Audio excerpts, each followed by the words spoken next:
وتەیەک بە بۆنەی ڕۆژی جیهانی هاوپشتی لەگەڵ خەڵکی فلستین. کۆبوونەوەی گشتی نەتەوە یەکگرتووەکان ساڵی 1970 لە ڕێگەی بڕیارنامەیەکەوە ڕۆژی 29 نوامبری وەک ڕۆژی هاوپشتی لەگەڵ خەڵکی فلستین ڕاگەیاند. بەڵام بەردی بەناغەی ئەو ستەمەی کە ئەمڕۆ لە خەڵکی فلستین دەکرێت لە کۆبوونەوەی گشتی هەر ئەو ڕێکخراوەدا دانرا.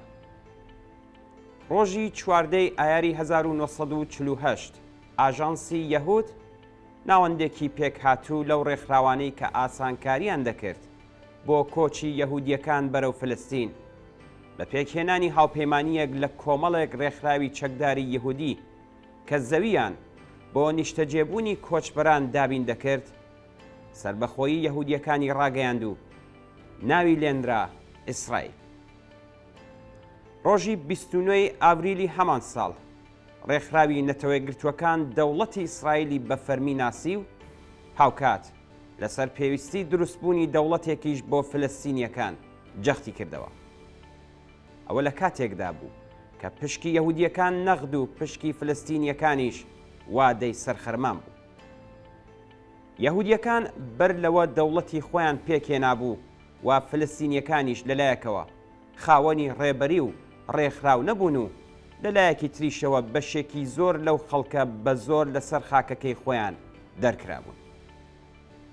دەوڵەتی ئیسرائیل بە کەڵک وەرگرتن لە جێگە و پێگەی بانتر و پشتیوانی دەوڵەتەکانی بریتانیا و ئامریکا لە ساڵەکانی دواتردا لە ڕێگای شەڕ و تێکەڵچوونە خوێناویە ناوخۆییەکان لەگەڵ خەڵکی فلستین و شەڕە ناوچەیەکان لەگەڵ دەوڵەتە عەرەبیەکان بەردەوام سنوورەکانی خۆی فراوانتر دەکرد و خەڵکێکی هەرچی زیاتری ناچار کرد کە زەویەکانیان بەجێبێڵن. لا 75 ساڵ لەمەوبەرەوە کە دەوڵەتی ئیسرائیل پێک هاتوو تا 43 ساڵ لەمەوبەر کە 29 نوامبر وەک ڕۆژی جیهانی هاوپشتی لەگەڵ خەڵکی فلستین ناوزەتکرا هەتا ئەمڕۆ کە کەرتی غەزە نوقمی مەرگ و ئاگر و خوێنە و خەڵکەکەی لە گۆشەیەکەوە بۆ گۆشەیەکی تر ڕادەکەن و هیچ پەناگایەکیان نییە. هێشتاش ملیێنان پەنابەری فلستینی ڕۆژگاریان لە کەمپەکانی سووریا و لوبنان و ئۆردۆندا بەو هیوایە بەسەر دەبن کە ڕۆژێک لە ڕۆژان بگەڕێنەوە بۆ سەر زێد و خاکی خۆیان.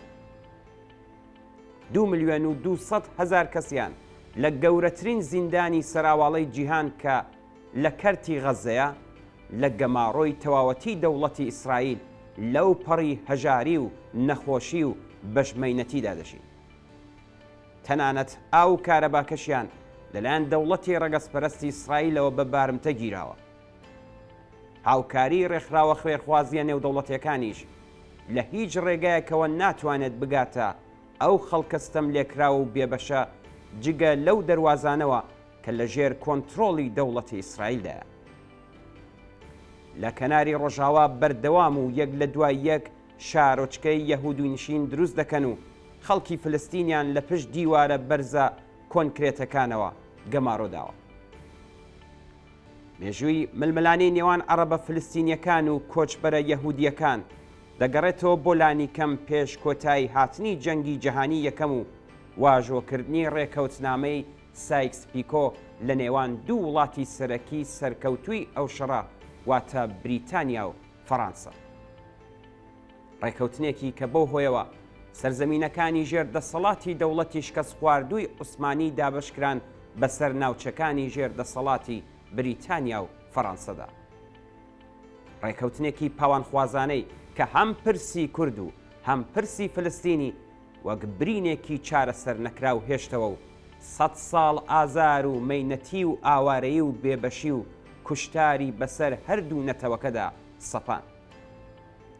ناکرێت هەڵسەنگاندن بۆ ئەو قۆناغە نوێی شەڕ بکرێت کە بە هێرشی حەماس بۆ سەر ئیسرائیل دەستی پێکرد بەبێ ئەوەی پاشخانی مێژووی لانی کەم 100 ساڵەی بناسرێت.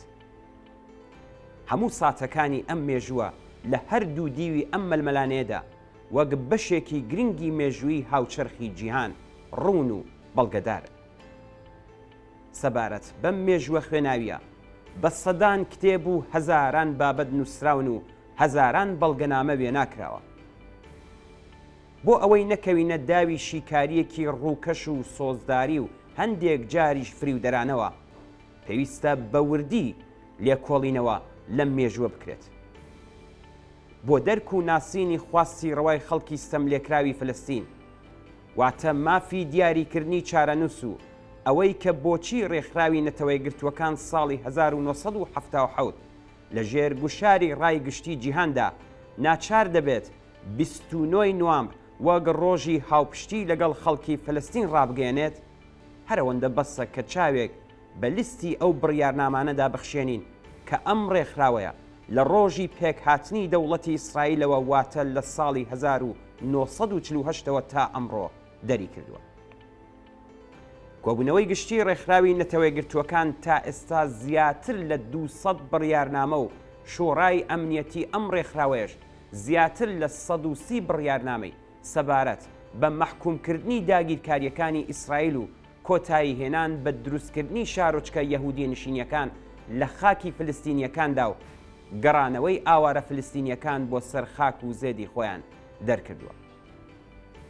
زیاتر لە 80 بڕیارنامەی نەتەوەی گرتووەکان سەبارەت بە پێکهاتنی دوو دەوڵەتی ئیسرائیل و فلستین لە پەنای یەکتردا دەرچووە. دەوڵەتی ئیسرائیل نەک هەر پابەندی هیچ کام لەم بڕیارنامانە نەبووە بەڵکو تەنانەت ئەو ڕێکەوتنە ئاشتیانەشی پێشێل کردووە کە لە هەندێک قۆناغدا قبولی کردبوو. بەڕێکەوت نییە کە ئەمڕۆ دەبینین کارەساتی جەنۆساید لە غەزا ویژدانی وە خەبەر هاتووی کۆمەڵانی خەڵکی لە ئاستی جیهاندا خۆشاندووە. پشتیوانی کۆماری ئیسلامی و دەسەڵاتی ڕەوتی کۆنەپەرستی حەماس بەسەر چارەنووسی خەڵکی غەزەدا هیچ کامیان سەرنجام نەیتوانی ببنە بەربەست لەسەر ڕێگای ئەم دەربڕینی هاوپشتی و هاوسۆزیە جیهانیە لەگەڵ خەڵکی ستەملێکراوی فلەستین. لە ماوەی یەک مانگی ڕابردوودا شاهدی بەڕێوەچوونی ناڕزایەتی و خۆپیشاندانی ملیۆنی لە وڵاتە جۆرا و جۆرەکانی جیهان بووین. بە ملیۆنان کەس لە سەرانسەری جیهان هاتوونەتە سەر شەقامەکان و یەکدەنگ خوازیاری ڕاگررتنی دەستبەجێی شەڕ و کۆتایی هێنان بە کوشتاری خەڵکی غەزە و کەناری ڕۆژاوا لەلایەن دەوڵەتی ئیسرائیلەوە.